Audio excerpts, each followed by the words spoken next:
kita menemukan moodnya bagaimana. Kalau yang nomor satu kan dia suka kita bilang begitu, dia lebih jalan. Tapi kalau nomor dua, tunggu moodnya. Nah, moodnya kapan? Nah, kan tergantung dia. Nah, tergantung dia. Berarti kita perlu memahami psikologi kapan dia punya mood untuk bisa mandiri dalam moodnya. Nah, gitu. Jadi saya pikir untuk yang nomor dua ini jangan dipaksa. Biarin aja dengan gayanya. Nanti insya Allah dia akan ketemu moodnya dari diri sendiri. Yang kedua, ini bicara kualitas dan kualitas. Jadi di guru sekolah minta agar anak muda yang nomor dua ini naik ke 29. Di sekolah, bukan di tempat ngaji dia. Di tempat ngajinya, oke. Tapi bunda tidak mengizinkan karena biar dia tinggi.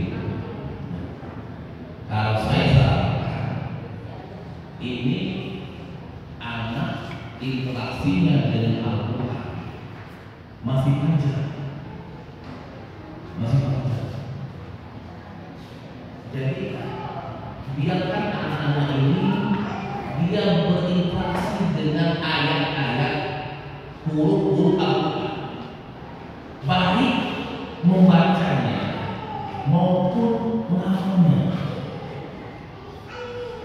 Semakin banyak dia baca, semakin banyak dia hafal, itu dia sudah menampung sekian banyak huruf dan ayat yang dia baca dan hafal. Untuk dalam satu menghafal, kalau saya sarankan, biasanya biarkan dia lanjut ke diskursus karena ini prosesnya masih panjang. Ketika nanti dia menghafal diskursus berarti dia sudah menghafal diskursus. Dia akan semangat, dia akan mendapatkan suasana baru, surat baru, ayat baru, dan ini akan membuat motivasinya dalam akan bertambah.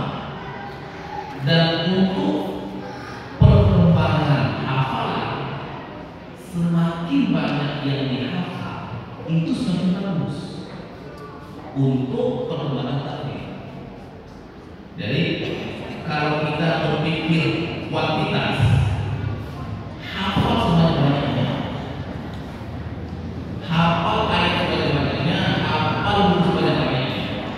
Karena apa yang kita hafal itu dia akan tersimpan dalam tinggal nanti proses mengulang.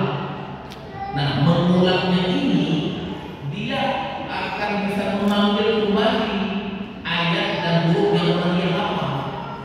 Tidak seberat dia menghafal lalu. Saya ulangi, menghafal lalu itu dia menghafal lebih mudah. Makanya kalau saya katakan yang anak kita lagi gandum senang semangat menambah hafalan, lanjutkan. Biar saja masalah nanti dia belum hafal, belum mungkin, belum baca. Ini proses. Tidak mungkin anak itu hafal sekarang, mungkin sekarang dan lupa. Apalagi dia ada sekolah. Ada sekolah SD, ada sekolah di SPIP, Almanah Budi dan misalnya. Itu nggak mungkin. Jadi proses mungkin dan lancar ini prosesnya ada layak sampai mati. Sedangkan proses pengetahuan hafal ini terus. Jadi bagaimana kita mengkombinasikan antara kuantitas dengan kualitas? Nah, kalau saya ini kuantitas terus, kuantitas terus berjalan. Sambil kuantitas, sambil menambah hafalan, ini diulang, pengulangan. Makanya di daerah kita itu selalu ada setiap hari ada jadwal. Tapi di hari waktu yang lain, di 3 waktu lagi dia hafal terus. Nah, ketika dia hafal banyak, maka dibanding dengan mengulang apa yang sudah dihafal, walaupun memang pengulangannya tidak sebanyak yang dihafal, tapi nanti putarannya kan akan ketemu juga. Nah, ketika kita seperti itu, kita akan ada keseimbangan antara pencapaian kualitas dengan pencapaian kualitas. Kalau kita fokus kepada kualitas, maka kita akan menambah. Misalnya kita fokus sudah keluarga, ya udah, sudah keluarga masalah apa? Artinya anak ini tidak ada perkembangan di jurusan apa. Tapi kalau kita buat dua-dua, nambah terus, mengeluarkan terus, ya nanti akan terjadi keseimbangan antara kualitas dan kualitas. Cuma yang perlu kita sampaikan persepsi bagi orang tua bahwa proses penangkapan hafalan itu waktunya lebih panjang dibandingkan dengan proses menghafal. Kalau sekolah kepada ustaz di sekolah 5 ayat mungkin bisa setengah jam, tapi untuk menjaga 5 ayat ini untuk tidak hafal bisa berhari-hari. Artinya proses menjaga itu lebih lama dibandingkan dengan proses menghafal. Jadi sebenarnya menghafal itu masuk saya mudah. Saya ulangi, sebenarnya menghafal itu tidak susah, mudah. Ini contoh nih, saya kasih contoh. Misalnya saya kasih waktu Bunda hafal selama 15 menit. Hafal cuma bebas, mau surat apa saja. Pasti Bunda punya hafalan kan? Kadang 2 ayat, mungkin 5 ayat. Itu selama 15 menit.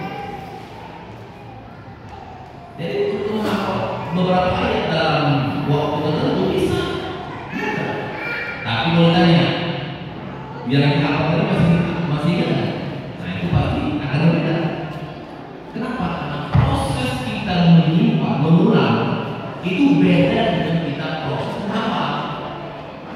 Nah, jadi kalau menurut kami, biarkan anak itu dia berinteraksi dengan huruf Al-Quran sebanyak-banyaknya. Jangan dibatasi, jangan ditahan-tahan.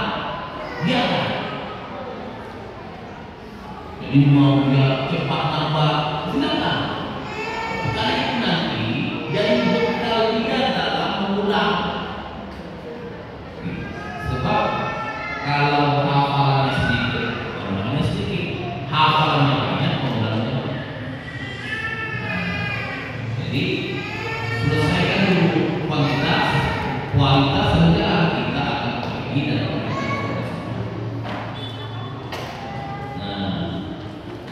itu mudah.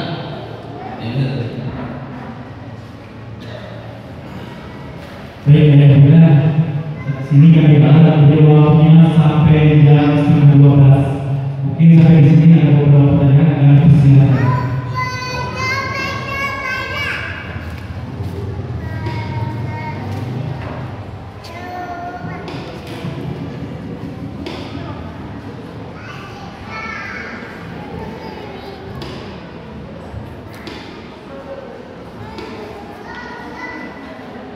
Bismillahirrahmanirrahim.